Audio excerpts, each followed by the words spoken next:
안녕하세요. 눈뜨는 인생입니다. 오늘 소개할 책은 행복의 기원, 저자는 서운극, 출판사는 21세기 북스입니다.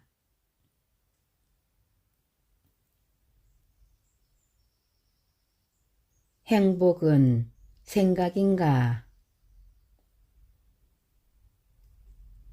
삶은 갈등의 연속이다.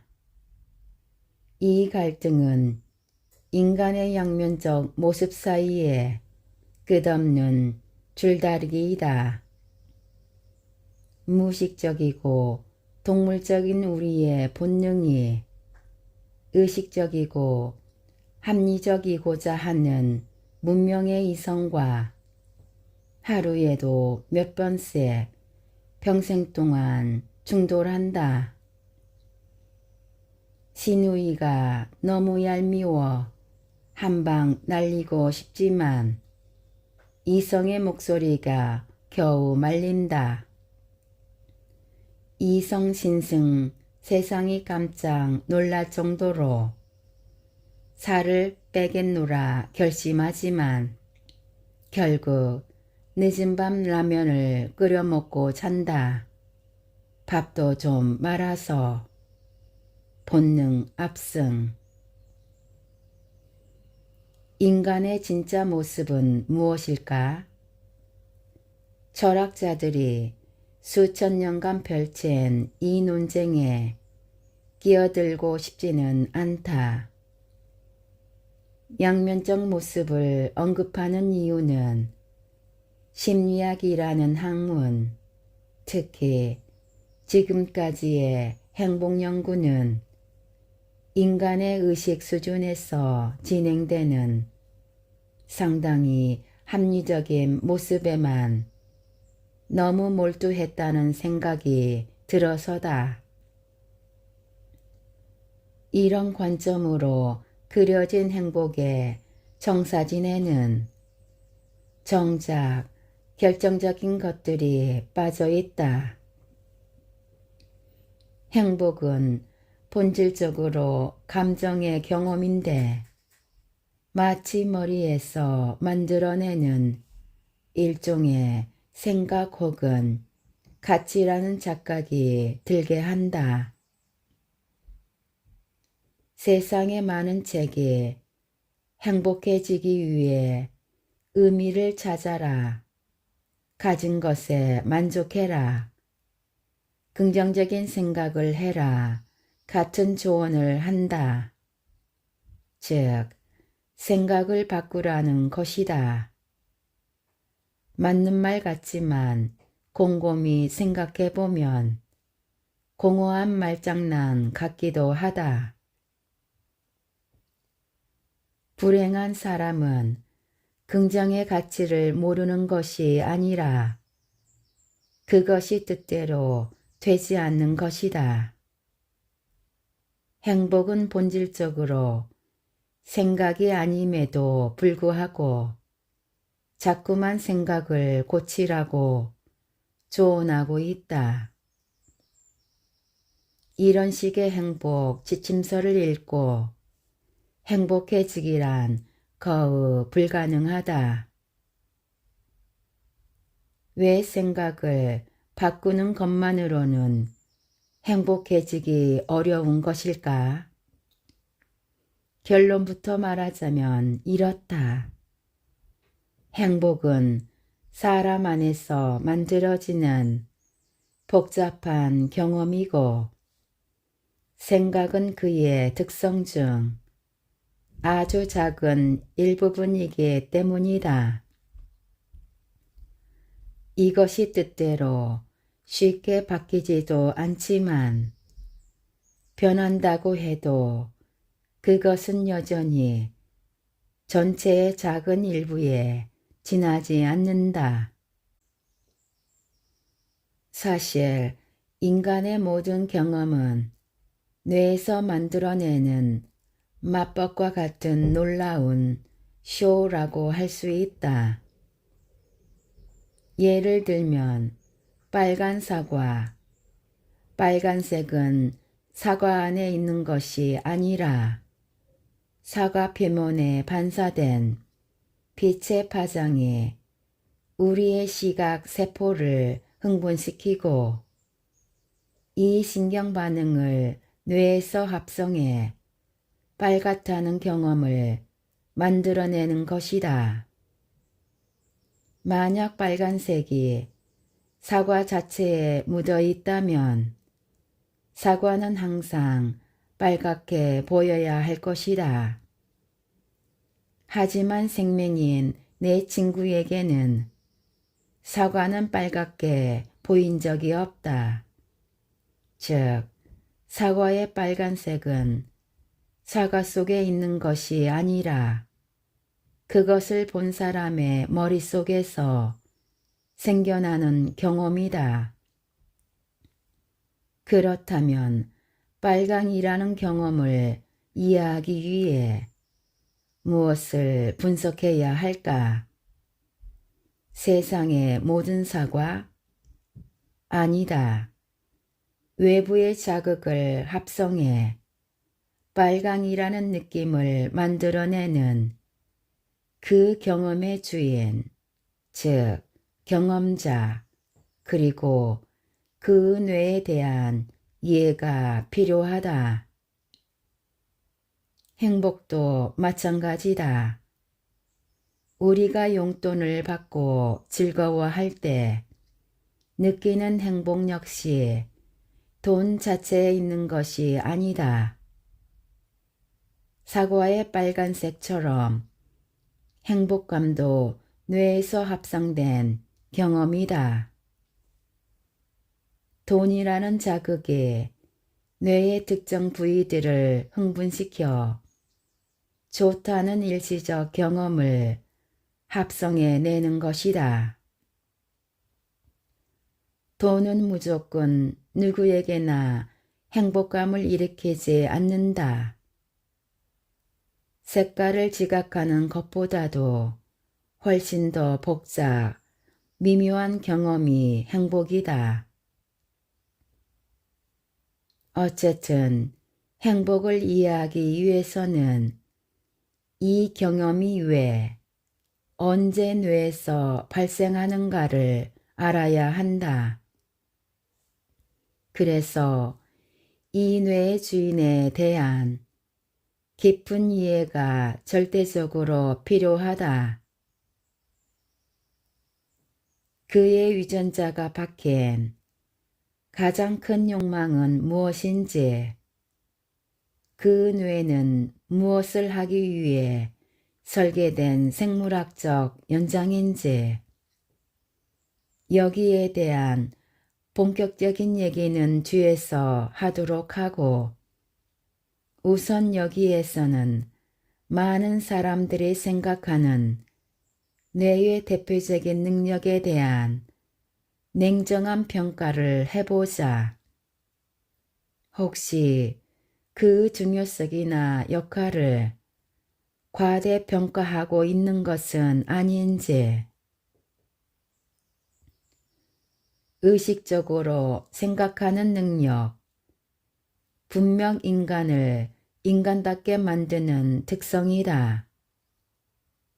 숙고할 수 있기에 어제의 경험을 통해 뭔가를 배우고 내일을 준비하고 이런 책도 사서 읽어본다. 그러나 무엇을 의식적으로 생각하는 능력이 어떤 생명체의 생존에 꼭 필요한 것일까? 우리보다 지구에 훨씬 오래전부터 살아온 악어.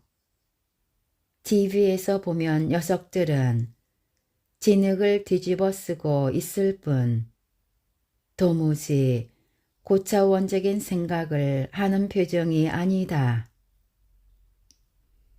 인간 사회에 못지않은 복잡한 유괴 구조를 유지하며 심지어 곰팡이 농장까지 운영하는 놀라운 개미들. 그 녀석들도 생각이란 건 하지 않는다.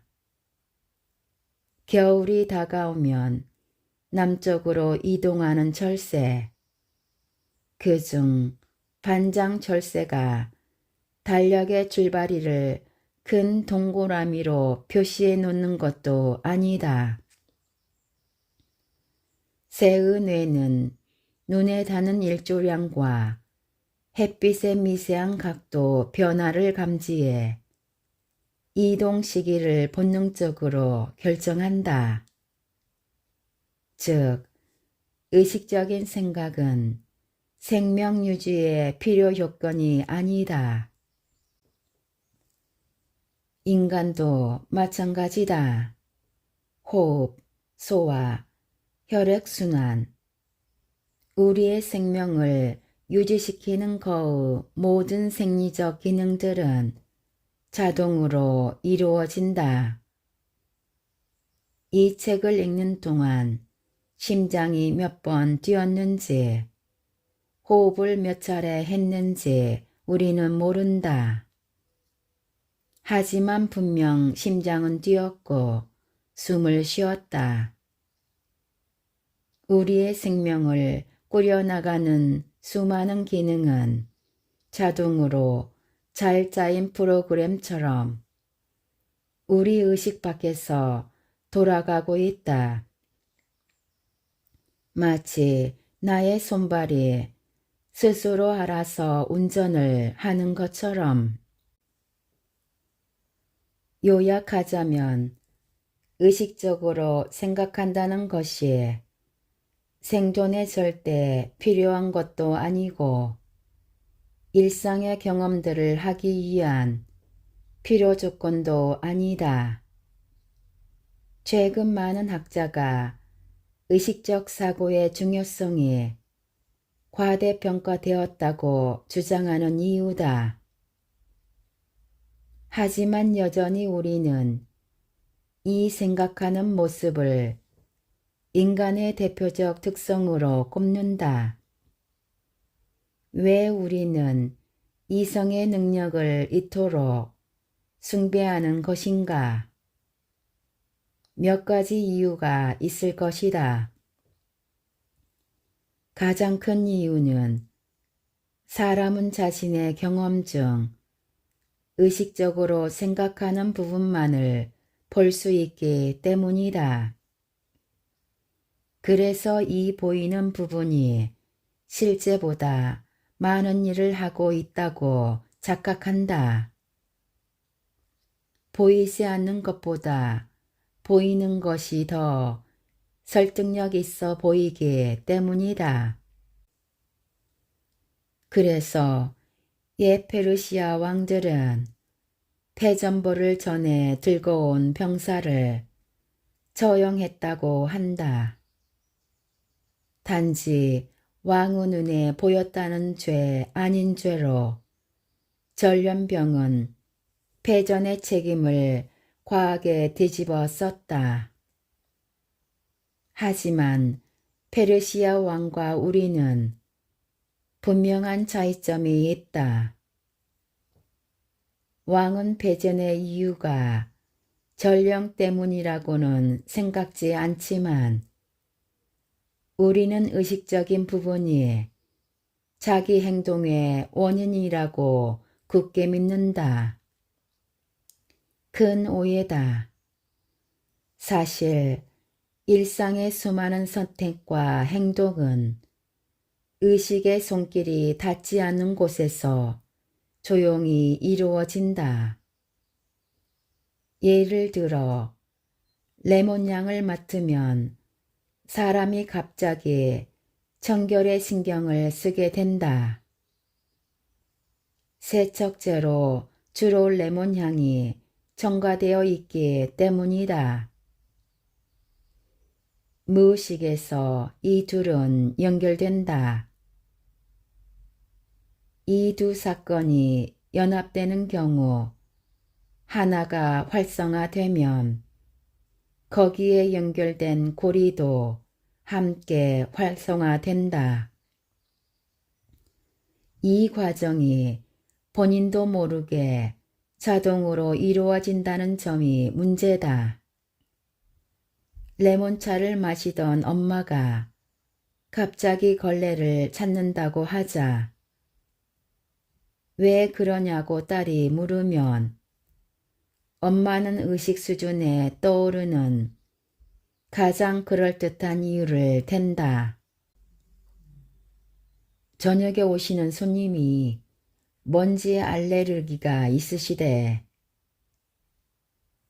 레몬 이야기는 절대 안 나온다. 숨기는 것이 아니라 진짜 이유를 엄마도 모르기 때문이다. 심지어 이런 말을 덧붙일지도 모른다. 너희 엄마가 이렇게 현명한 사람이야. 어쩌면 세상 모든 엄마들은 이렇게 현명한지. 착각은 이런 시트콤 같은 장면에서만 나타나는 것이 아니다. 인생에 훨씬 중요한 판단을 내릴 때도 일어난다. 가령 배우자 선택. 지난번에 선본 남자가 싫은 이유? 담배를 피워서. 친구들에게 이렇게 설명하고 자신도 그렇게 믿는다. 그러나 담배라는 이유는 자기도 모르게 만든 사후 설명일 가능성이 크다. 진짜 이유는 훨씬 원초적일 수 있다. 그의 묘한 채취라든가 쉬지 않고 깜빡이는 눈. 왠지 아니다 이 사람은. 만난 지 3분 만에 내린 동물적 판단일 가능성이 높다. 하지만 이 과정은 뇌에 전달되지 않는다. 그래서 여자는 엉뚱한 곳에서 이유를 찾게 되고 그러던 중 그가 피우던 담배가 떠오른다. 담배 피우는 남자, 돈 낭비, 건강 마이너스, 백해무익한 사람. 한 달 뒤 그 남자가 담배를 끊고 전화했다고 치자. 그래도 당연히 NO다. 남자는 친구들과 술 한잔하며 푸념을 늘어놓을 것이다. 도무지 이해 안 되는 게 여자라고. 그럴 수밖에. 그녀도 자신을 모른다. 저명한 사회심리학자 팀 월스는 그래서 우리는 자신에게도 이방인 같은 낯선 존재라고 했다. 모든 것을 안다고 생각하지만 사실은 정말 모르는 게 자기 자신이라는 것이다. 멍청해서가 아니고 우리의 많은 선택과 결정은 의식을 거치지 않고 진행되기 때문이다. 의식은 아주 한정된 용량의 값비싼 자원이다. 그래서 정말 중요한 것만 선별적으로 기억하고 생각하도록 설계되어 있다. 시어머니의 생일 같은 것. 우리의 머리에 떠다니는 생각은 쉽게 보이는 부분이지만 그것이 우리 행동의 주 원인이 아닌 경우가 많다.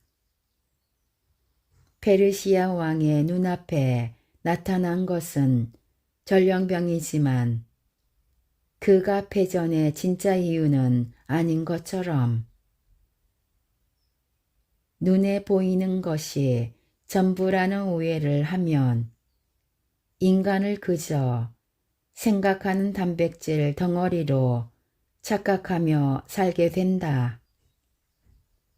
이래서 행복이라는 문제도 생각이라는 아주 좁은 테두리 안에서 논하게 되고 결국 행복의 본질을 간파하지 못하게 된다.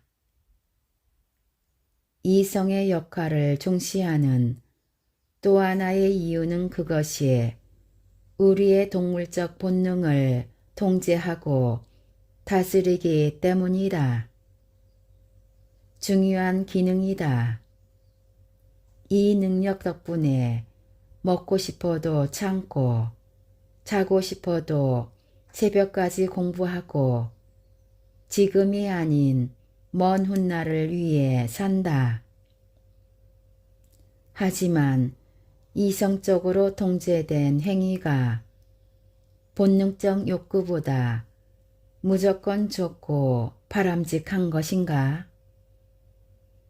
고갱의 그림에 심취하는 것이 먹고 자고 성관계를 갖는 것보다 본질적으로 우월한 행위인가? 어떤 잣대를 가지고 판단하느냐의 문제다. 오랜 교육을 통해 학습된 잣대로 본다면 우리의 동물적인 모습보다 합리적 측면이 더 좋아 보이기는 한다.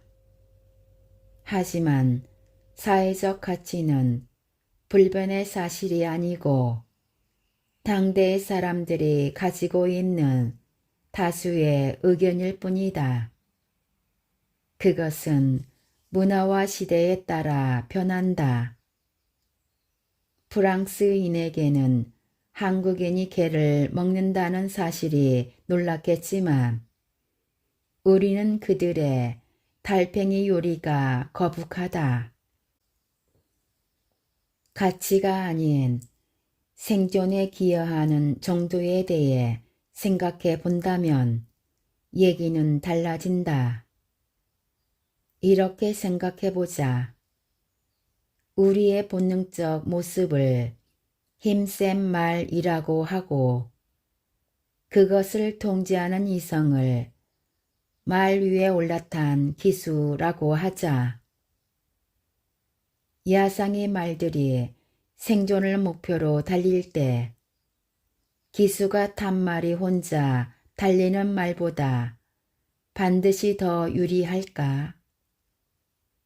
혹시 기수가 도리어 방해되는 경우는 없을까? 동물은 항상 본능대로 움직인다. 인간의 경우는 생사를 좌우하는 절체절명의 순간에 더 이성적이 될까? 아니면 더 본능적인 모습이 튀어나올까? 이성적 통제가 항상 생존에 도움이 되었다면 극도의 위험에 놓인 인간은 더욱 합리적으로 행동하도록 진화했을 것이다. 하지만 그렇지 않다. 1977년 스페인령 캐너리 군도의 작은 섬에서 역사상 최악의 항공사고가 일어났다. 미국의 페낭과 네덜란드의 KLM 항공사의 747 여객기가 활주로에서 충돌해 583명의 사상자를 냈다. 사고의 원인은 조종사들 간의 커뮤니케이션 문제였지만 600명에 가까운 사상자까지 발생한 상황은 아니었다. 충돌은 상공이 아닌 활주로에서 일어났고 기체는 충돌 후 수십 분이 지난 뒤 폭발했다. 비행기에서 탈출할 시간이 있었지만 상당수가 그 기회를 놓쳤던 것이다. 왜일까? 사고조사 보고서를 주목해보자. 화염에 휩싸인 기체 안에서 사람들이 취할 가장 합리적인 행동은 탈출구를 찾아 뛰어나가는 것이다. 하지만 많은 승객은 정반대로 했다. 충돌 후 제자리에서 꼼짝하지 않았던 것이다. 심리학자들은 이런 현상을 말 그대로 언다, 프리징이라고 표현한다. 포식자 앞에서 일시적으로 얼어버리는 것이 동물의 본능 중 하나다. 유구한 시간 동안 생존에 도움이 되었던 이 습성 때문에 이날은 불필요하게 많은 이들의 목숨을 잃은 것이다. 생존의 위협을 느끼면 인간은 더 동물스러워진다. 항상 식량난에 시달렸던 인류는 기회가 있을 때마다 영양을 몸에 비축하도록 설계됐다. 특히 지방이나 당분이 있는 음식으로. 그래서 다이어트를 결심하는 이들에게 초콜릿과 지방은 무서운 유혹이다. 입에서 당기는 본능의 힘을 막기에 이성은 너무 나약하기 때문에. 이 오랜 습성 때문에 현대인은 성인병과 비만에 시달리지만 그 버릇 덕분에 지금까지 생존해 오고 있다. 최근 한 연구에서는 환경 조건이 열악할 때 사람들이 어떤 음식을 찾는지 관찰했다. 한 곳에서는 생존과 관련된 단어들이 쓰인 포스터를 실험실 벽에 붙여놓았고, 다른 곳에는 중립적인 내용의 포스터를 걸어놓았다. 그 뒤 참가자들에게 두 가지 신제품 초콜릿의 맛과 바삭함을 평가하도록 했다. 두 초콜릿의 유일한 차이는 칼로리 양이라고 알려주었다.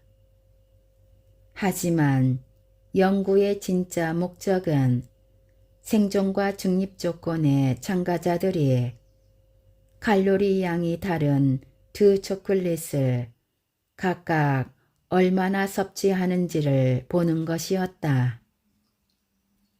예상대로 생존 위협 조건에서는 높은 칼로리의 초콜릿을 낮은 칼로리 초콜릿보다 더 많이 섭취했지만 중립 조건에서는 차이가 없었다. 흥미로운 점은 연구 참가자들은 벽에 걸린 포스터와 자신의 초콜릿 섭취 행위와의 연관성을 전혀 알아차리지 못했다는 것이다. 실험 종료 후 모든 사실을 설명해줘도 믿으려 하지 않았다. 자기가 원래 초콜릿을 너무 좋아한다는 등 이유를 만들어냈다. 이 연구가 시사하는 바처럼 생존 위협이 커질수록 인간도 본능적인 모습으로 회귀한다. 영양 비축을 위해 칼로리가 높은 초콜릿을 찾게 되는 것이다. 다만 이 과정은 자신도 모르게 자동적으로 진행된다. 지금까지의 이야기를 정리해보자. 이성적 사고를 하는 것은 분명 인간의 탁월한 능력 중 하나다. 그러나 이것이 우리의 유일한 모습도 아니고 그 역할이 생각만큼 절대적이지도 않다. 하지만 의식만이 우리의 눈에 보이기 때문에 생각이 자신의 행동과 결정을 항상 좌우한다고 착각한다. 이성적 능력을 과대평가하는 것이 행복을 이해하는데 왜 문제가 되는가? 문제가 되는 것이 아니라 방해가 된다. 보다 중요한 원인을 못 보게 만들기 때문에 옛 사람들은 주술사의 현란한 기우제 춤 때문에 비가 온다고 믿었다. 춤은 눈에 띄지만 비의 원인은 아니다. 사람들이 기다리는 단비를 행복이라고 하자. 그 비가 언제, 왜 내리는지를 알기 위해서는 보이지 않는 습도나 풍향 같은 자연 요인들을 이해해야 한다. 주술자의 춤이나 기우제 음식 같은 가시적인 것에 현혹되어서는 행복의 본질을 볼 수 없다. 자, 그럼 처음의 질문으로 되돌아가 보자. 인간의 이성적 사고 대 동물적 본능. 무엇이 진짜 모습일까? 인간은 두 가지를 다 가지고 있지만 우리는 이성의 역할을 상당히 과대평가하고 있다. 역으로 본능에 보이지 않는 힘이 우리를 얼마나 움직이는지는 과소평가하며 산다. 이것이 다음에 다룰 내용이다. 행복에 대한 책에서 왜 이성이나 본능 같은 주제를 굳이 다루냐고? 이런 비유가 도움이 될지 모르겠다. 행복을 소리라고 한다면 이 소리를 만드는 악기는 인간의 뇌다. 이 악기가 언제, 왜, 무슨 목적으로 소리를 만들어내는지를 알아야 행복에 대한 감을 잡을 수 있다. 그래서 우선 이 악기의 주인, 즉 인간에 대한 심층적 파악이 필요하다. 생각은 그 모습 중 아주 작은 일부다. 그는 보면 볼수록 동물스럽다.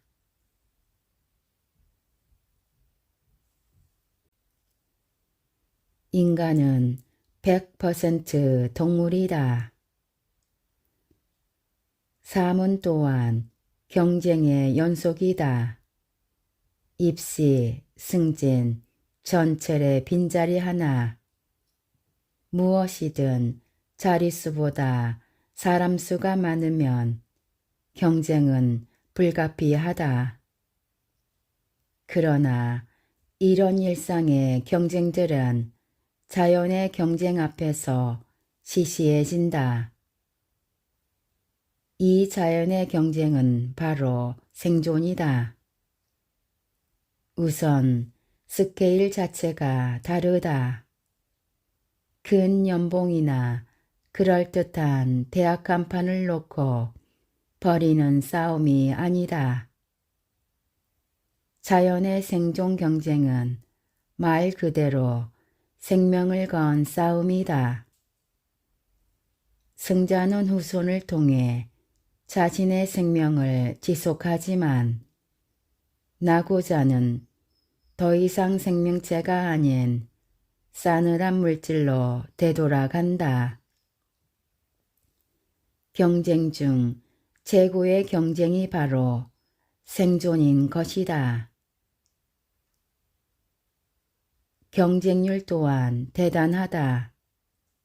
일례로 태평양 연어들은 약 6천 개의 알을 낳지만 그중 성인기까지 생존하는 연어는 2마리에 불과하다.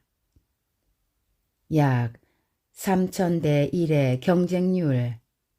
하지만 이건 예선에 불과하다. 결선에 오르면 다음 관문은 성공적인 짝짓기다. 이것이 생존 경쟁 최후의 월궤관이다. 특히 수컷들의 경우 누구나 짝짓기 기회를 갖는 것이 아니기 때문에 치열한 경쟁은 계속된다. 인간과 유전적으로 가장 가까운 침팬지들은 수십 마리씩 무리를 지어 산다. 알파 수컷이라는 두목 녀석과 그가 거느리는 몇 참모들의 독재하에. 그런데 유전자 분석을 해보면 마을 전체 침팬지 새끼들 중 약 86%가 정권을 쥔 이 몇몇 녀석들의 자식이라고 한다. 소수의 수컷이 마을 암컷을 독차지하는 구조다. 권력의 변방에 있는 수컷들은 대장에게 도전하다 죽거나 추방당하고 일부는 짝짓기를 아예 포기하고 마을을 떠나 쓸쓸한 노후를 보낸다. 결국 대다수의 수컷 침팬지는 평생 단 한 번의 짝짓기 기회도 갖지 못하는 것이다. 자연은 공평하지 않다. 우리의 옛 모습도 이와 비슷했다. 거의 모든 암컷은 짝짓기 기회를 가졌지만 수컷의 경우 선택받은 일부만 후세의 유전자를 남길 수 있었다. 그래서 우리 조상의 남녀 비율은 50대 50이 아니다. 어째서? 가령 남녀 20명씩 사는 섬에 아이들이 태어났다고 하자. 모든 성인 여자는 엄마가 됐지만 남자들은 둘 중 한 명만 아빠가 될 수 있다고 치자. 이 섬에 태어난 아이들의 호구 조사를 나중에 해보면 엄마는 총 20명, 아빠는 총 10명으로 밝혀질 것이다. 우리는 이런 불공평한 동네에서 살던 자들의 후손이다. 그래서 우리 조상의 남녀 비율은 1대1이 아니라 1대2로 여자 비율이 높다. 인간의 경우 그나마 일부 일처제라는 제도 덕분에 남녀 간 불균형이 최근 줄어든 것이다. 다른 포유류들의 경우 이 비율이 3대7 정도까지도 기운다. 거의 모든 암컷은 자식을 갖지만 소수의 수컷만이 유전자를 남겼다는 말이다. 이 성비 불균형 때문에 남녀의 기질 차이가 발생한다. 예를 들어 여자는 특별한 노력을 하지 않아도 엄마가 될 수 있기 때문에 안정지향적 전략을 택하는 것이 유리하다. 그러나 수컷의 경우는 다르다. 어차피 최고가 못 되면 짝짓기에서 나고 된다. 매사에 모 아니면 도 같은 극단적인 전략을 택할 수밖에 없다. 그래서 남자들은 작은 것에도 승부욕이 불탄다. 주먹만한 골프공을 김 부장보다 5m 더 날리려고 연습장에 출근하며 쇠막대기를 5,000번 흔드는 게 남자다. 승부욕 있는 수컷만이 살아남았기 때문이다. 이 치열한 생존 경쟁에 뛰어드느냐 마느냐는 개인의 의사와 무관하다. 풀 한 포기에서 국가 수상에 이르기까지 지구의 모든 생명체는 예요 없이 지금 이 순간에도 생존에 유리한 고지를 점령하기 위해 살아가고 있다. 의식하지 못할 뿐이다. 우리는 가끔 다큐멘터리 채널을 보며 동물들의 치열한 생존 경쟁을 구경한다. 나와는 무관한 전혀 다른 세계를 호주에서 공수된 와인을 마시며 친구와 화상통화를 하는 내가 정글에서 치고받는 저 짐승들과 무슨 연관이 있나 싶다. 행복과의 관계는 더욱 모연하다. 생존과 행복, 대체 어떤 관계가 있다는 말인가?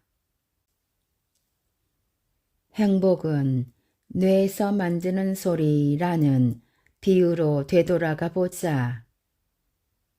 행복감이 퍼져나오게 하는 이 뇌는 하루아침에 만들어진 것이 아니다. 토익 시험을 보고 암산을 하기 위해 설계된 것도 아니다. 그렇다면 행복의 소리를 만드는 이 뇌의 최우선적 기능은 무엇이며 그 안에는 어떤 내용이 담겨 있을까? 뇌는 살벌한 생존 경쟁에서 살아남은 조상들이 우리에게 물려준 일종의 생존 지침서다. 사자는 피하고 믿을 만한 녀석과는 고기를 나눠 먹고 등의 깨알 같은 생존 팁들이 담겨 있다. USB에 주지 않고 유전적 정보로 저장해 우리 뇌에 심어주었다. DNA 코드로 작성돼 있기 때문에 우리의 의식적인 머리로는 완전히 해독되지도 않는다. 사실 우리가 이해를 하든 못하든 중요하지 않다. 나의 의사와 관계없이 몸이 손가락 5개 만들도록 체온이 떨어지면 몸을 떨도록 사춘기가 되면 이성의 정신을 쏟도록 자동 실행된다.